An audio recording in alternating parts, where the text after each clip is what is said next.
Welcome back to The Drop. I am Karina here with my dad, John, Pastor John. Good to see you. Good to be here with you again. We're excited to just drop some more truth and bring life to you guys.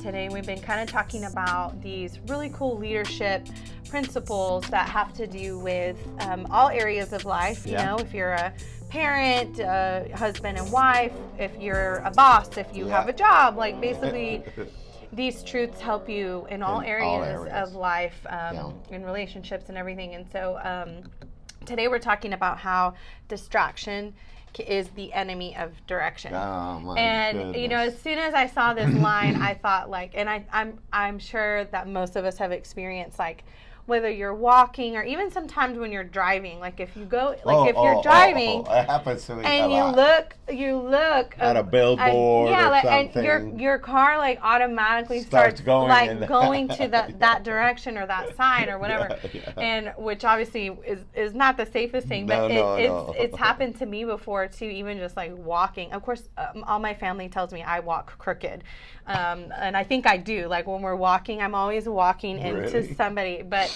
it's funny because if the point is like if you take your eyes off of where you're going or what your focus is, then you basically start veering that direction just by, it's like a byproduct of it, because your focus takes your attention, which takes, everything. And so distraction is the enemy of direction. It literally will pull you away from the direction you're going. You're supposed to be doing. And that's why I tell myself, hey, if you want to protect yourself and your leadership, then be aware of distractions. Oh yeah, definitely. Because oftentimes, especially when you're doing so many good things, oftentimes the good becomes the enemy of the best. Yeah. And sometimes, maybe doing something that is good is easier, and maybe doing something that is best, it's harder, but it takes you in the direction that you should go. So, we need to be aware of these distractions, because they really can injure our vision, our purpose, our calling. They can rob you from where you're supposed to be going or where you're supposed to be focusing on. And they can be little things and they can be big things. And I think it's something that we have to kind of intentionally practice in our lives, Absolutely. like, just simple things as like, when I sit down in the mornings to read my Bible and to journal, and, as a mom, there's so many things that begin to distract me. The laundry on the couch, the dishes in the sink, or like just thinking about the day, housework. And thinking about whatever. And so then I'll pick up my phone and I'm like, okay, let me oh, that's right, I got to order that for her, and I got to do this and this and that. And so then, like, before I know it, sometimes like 10 minutes has passed, you're completely and I'm like, distracted. This is not what I sat down here to do, And so sometimes I literally have to like put my phone somewhere else, I have to before I have taken all the laundry off the couch and thrown it behind the couch so I can't see it. I mean, those are funny examples, but like in real life, those are like things we have to do with distractions. Yeah, totally. Okay, no, not right now. Okay, this what I'm doing right now? This is not what I'm doing right now. Yeah. So it doesn't mean it doesn't exist, but it's not like a super big priority. So I can take this and set this aside right now because this is my focus right now. So one of the things that I learned from Stephen Covey was to ask yourself, is this important or is it urgent? Oh, that's a really good question. Is it important or is it urgent? And the difference is the urgent might have to be taken care of right away because it is like an emergency. For example, somebody's knocking at your door, and you're trying to have some quiet time. Yeah. That is not important, Yeah. But it's urgent. Right. And you don't know how important it is until you take care of it. Tend to it or see what's up. Yeah. But somebody calls you on the phone, somebody sends you a text. It may seem urgent, but what's really important? Mm-hmm. In this case, it's your quiet time with God. Yeah. Your solitude to meditate and to think about your day. That's important. Yeah. But it's not urgent. Mm-hmm. Because the phone rings, the knock on the door, the kids want this, and that sense of urgent things keep creeping on us. Right, it can. And those things, most of the time, you can put them aside. Right. And say, I'll do that later. Yeah. In order to stay focused. On what's important. Because it's hard when you're in the middle of all these demands, especially with a family and children and businesses. It's hard to keep things straight. Oh yeah, it is, and I think what helps me when dealing with distraction, is prioritizing. Yeah. Making sure that I have priorities set in my own life and in my own brain, and because I think when our priorities are out of order or we don't really have a set basic priority system, it's very easy to be like, oh, well, this came. Oh, well, this came. Oh, well, this. Oh, well, this. And then it's like what's really important will just keep getting bumped down to the bottom of the list because there's always something. There's always something to be dealt with. Always something to be done. There's literally never, at least in my life, there's literally not ever a time where there's nothing to be done. Never ending. Yeah. And so the priorities help a lot with I think the that's distractions. a really, really good point. Yeah. If you understand what your roles are and what your priorities are, then man, you're ahead of most people. But it's when people live just from one moment to another. Right. They're just prey for distraction. And it's difficult to lead yourself when the distractions are what is guiding overcoming you. Because distractions they're just that. Like literally the definition of a distraction is just draw you away. To take you away from your purpose, from your goals and things like that. And, so I think it is huge in leading yourself and being able to be successful and also leading other people. Sure. And, to be able to understand this principle. And, a lot of people think, I'm fine. I don't have a problem with that. And so the question is asked, how can the wisest man like Solomon? Yeah, Solomon was. The wisest man in the world. Yeah. At the end of his life turn away from God. You think like, how could a leader who is so gifted, so recognized, achieve such notoriety and recognition, how could that guy fall apart at the end? Get distracted from his main purpose or calling. You think like, oh my gosh, how could that happen? And obviously my question is, well, if it happened to him, it could happen to me. So I have to be on guard. Any of us, I have to protect myself. Yeah. And one of the things that I think is not talked about much is, if you're a leader, a legitimate leader, you're trying to have goals in your life. Yeah. You're trying to accomplish certain things. Yeah. But there's nothing more distracting than accomplishing your goal. Because once you accomplish your goal, you've arrived. You're like, what's and you go next? like, okay, what's next? Yeah, right. I got to figure out what to do next. Maybe I'll take a vacation. Maybe I'll take a break from achieving, You need to set a new goal, buddy. You become satisfied or you become even complacent. Yeah, right. And you start thinking, oh, man, what do I do now? So some people say the enemy of success is success. But sometimes when you succeed, you have no other direction. You feel like, oh, I've arrived. I've reached it. Yeah. No, I think, back to like Solomon, and just thinking about, just stories and things that we hear that, come out in our everyday life, Sure. stuff that we hear about and and things like that. I think that obviously at some point, you know, Solomon was distracted. Solomon was pulled away from what God had given him originally, or intended for him originally. And I think honestly, each leader is individually different, you know, in some ways. Obviously, the principles remain the same.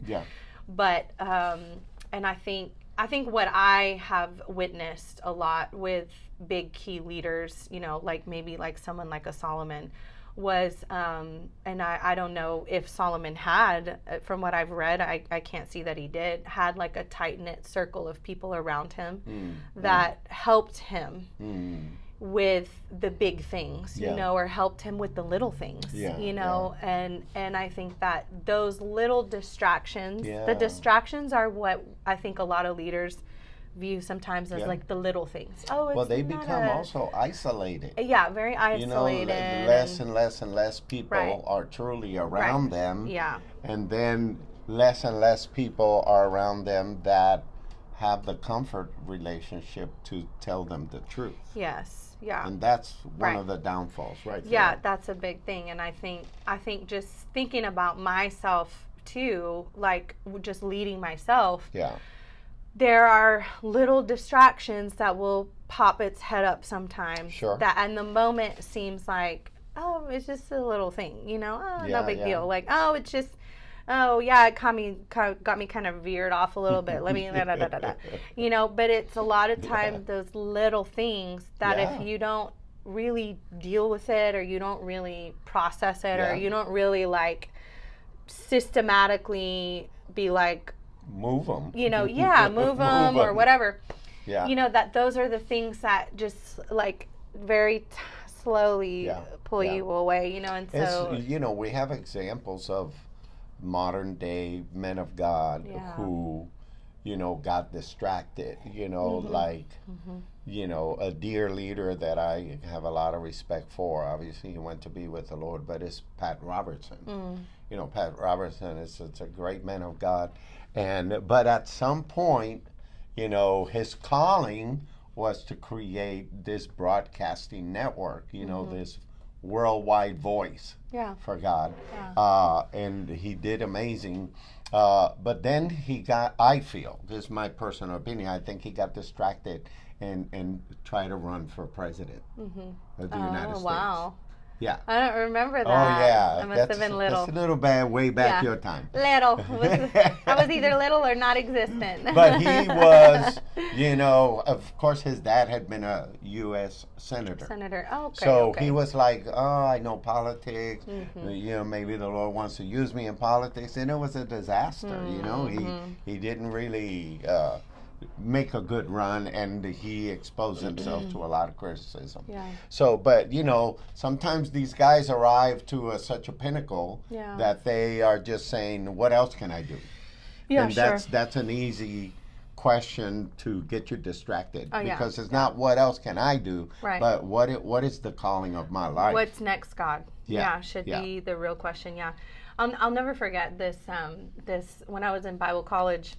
It was actually Pastor Adam McCain. He came and he was speaking to us about kind of this like leadership character, you know, session, and he taught us about this thing in the earth. It was called fault lines, and they're like these really thin cracks in the earth. They're like very minor, very, very minor.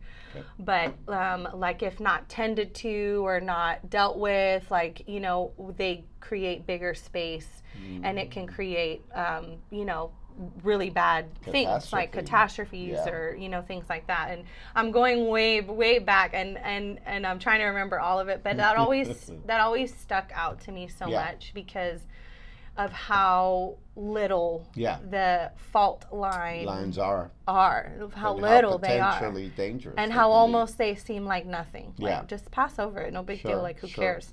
But then over time, it could create this huge issue. Take a little splinter. You know, You get a little splinter, and you think, it's no big deal. You don't want to attend to it. And you could have an infection. You know, and I like this principle that I always tell people. anything that is not attended to always gets worse. Yep, it's true. And if you don't take care of distractions, man, true. it's just gonna lead you in a bad direction. Oh no, yeah, and that's huge. Another thing that we can see that Solomon had to deal with was adversities. Mm-hmm. You know, once you get off your track, man, it gets hard. Yeah, usually. Oh my gosh, you know, adversity comes into your life in a magnitude that it's not expected, because one thing is to deal with adversity when you're in the pocket of what you're supposed to be doing. Right. Yeah. Another thing is to have adversity when you're outside of that direction. Right. You know, right. I remember one time I was complaining to Dr. Ed Cole, who's my spiritual father, and I was telling him, man, the ministry's so hard and this and that. Mm-hmm. You know, maybe I'm going to do something else. I don't know about this. And he looked at me with that serious look that he always had, and he said, if you think it's hard doing God's will, imagine how hard it's going to be being outside of God's will. Yeah, right. I said, okay, that's my answer right there. That makes a lot of sense to me. Answer.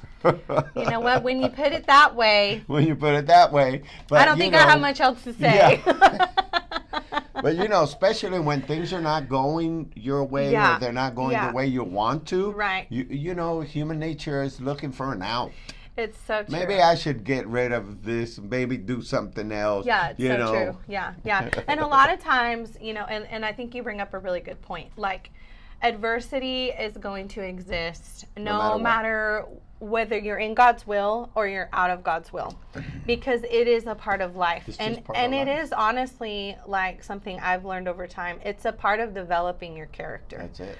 If a person goes through life without any adversity, usually they're a very difficult person because they have entitled. Exactly. And so adversity is something that teaches you grit and character and develops your strength. But I think what you're saying is so good, that when you're out of God's will, that adversity hits different and you deal with it different than when you're in God's will. Absolutely. And when you're in God's will for your life, or you're following his voice at least, you know, you're like, okay, I got this. I can overcome this. You know, this is something for me to develop this or that, and you will overcome it. You know, but when you're out of God's will, you can still overcome it, I think, but it's going to be a lot harder. And some people don't overcome certain adversities. That's right. You know, so I think that is something you definitely want to have.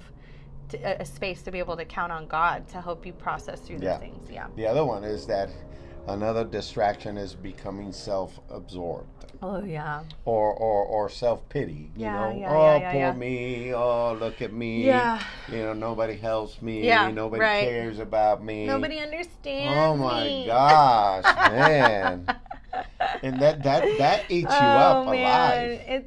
That eats you up. I mean, honestly, I think we've all been there. Of course. You know, we've all thought those moments at some point in life, and you know, but I think what's dangerous is about self-absorption is where, like you were saying, that self-pity, it's a huge distraction because I think it also isolates you. It tries to isolate you because you start thinking very like, you know, whether it's the extreme side of like, I'm amazing, no one else is as good as me, I'm absorbed with myself. The other side of it. You're like, whoa, way out narcissistic. There. Or you're like, oh, nobody understands me, I'm all alone. Either way, the goal is to isolate you and to pull you away and to distract you, you know? And so it's like self-absorption is never a good thing. It's not ever a good look.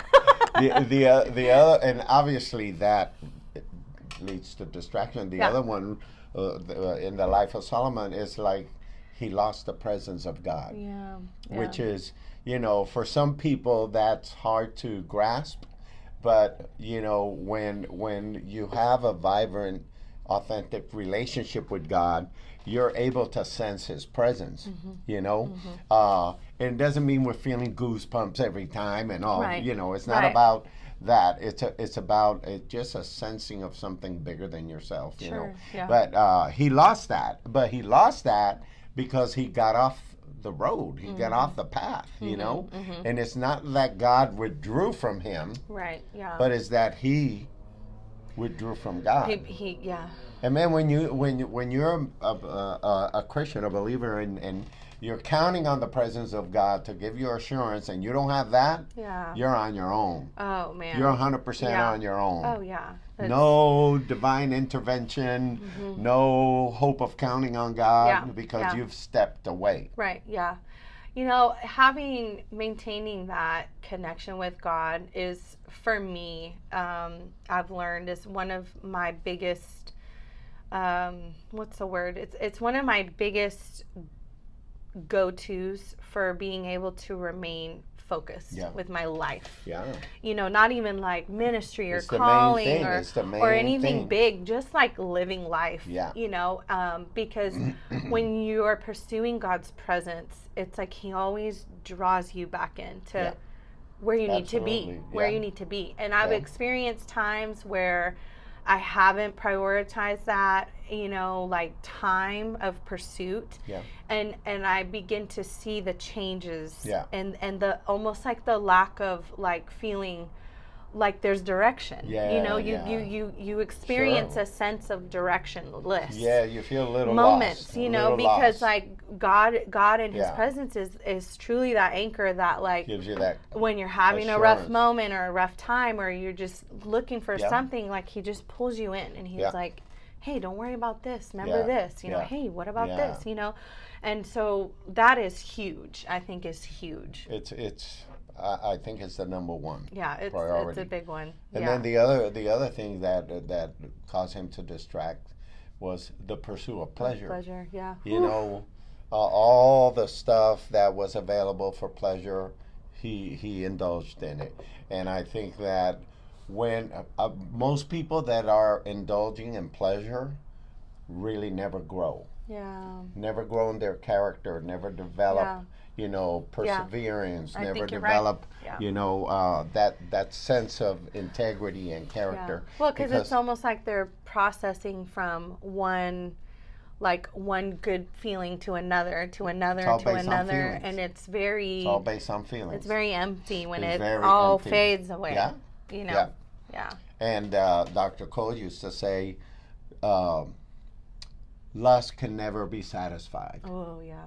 It'll just take you to the next thing, to the next thing, to the next thing. But then he also said the temptation, the enemy comes with a promise to please and satisfy. But in the end, he's going to enslave you and kill you. And so pleasure is such a deception. But anyhow, the last one was, obviously, when he engaged in all this, man, he's just empty. Yeah. He's like, I've done it all, I've tried it all, and life doesn't make any sense. Didn't he say everything is meaningless? Everything is meaningless. Yeah. Which I think, and I hope that in his mind, he was saying, I need to get back to God. Yeah. I need to get back to a relationship. All of this led to... Doesn't mean nothing. Nothing for me. Yeah. So it's interesting. Yeah, very interesting. How do you protect yourself from distraction? Yeah. Is you focus on your calling. You focus on your gift. Yeah, that's good. You focus on, you know, how do I use my gift to live my life? Hopefully you can have a career. Hopefully you can have, you know, a vocation where you can utilize your gift. But this is the key, to stay focused on what is it that God's placed in your life that is meant for you to live through it. Yeah, definitely. And I think also, like, thinking on, you know, the giftings and callings in your life, if you find yourself in a job, like, you know, because our jobs are a big deal. It's what we do a lot of our time, you know, for a lot of our day every day, you know. And if you're in a job that you're like, this is not my calling, you know, I encourage you to look for opportunities within your job to allow your strengths to shine. That's good. You know, and because there will be some that will come up, you know, because you obviously got hired for that job because you were good at it. Yeah. So there's something about your strengths that can shine in that place. And then look for something outside of your job. Yeah. You know, that maybe you can just start doing that, you know, serving in your church, or you know, serving your community, or especially if you have a family, like in your family, use your there are plenty of opportunities for your strengths to shine, that's for and sure. even enrich your family life. So good. there's always a space for you to shine in your strengths. Very and good. allow Very your good. strengths to shine. Very good. Yeah. I think you need to take that as a good drop. Yeah. Right there. and go home. Good for all of us. Think about it, and the most important thing you can do is connect with that one thing. Yeah, that's Connect so with good. that giftings or talents that God's placed in your life, because Yeah. life flows right out of that. Yeah. And you'll be happier, you'll be more fulfilled, you'll be Yes. more content, but protect yourself from distraction. Yeah, that's so good. All right. So we'll see you at the next All right. episode. We're going to keep this next episode. I love it Let me see. because this episode is going to deal with the blame game Oh. and how we protect ourselves Yeah. from the blame game. Oh, that's going to be good. It's going to be fun. I'm But sure I'll have some stories for that one. Oh, yeah. Oh, yeah. Well, anyhow, thank you for being here once again at The Drop. Yep. Where we're dropping truth and bringing life. Yep. So we'll see you on the next episode. See you next week.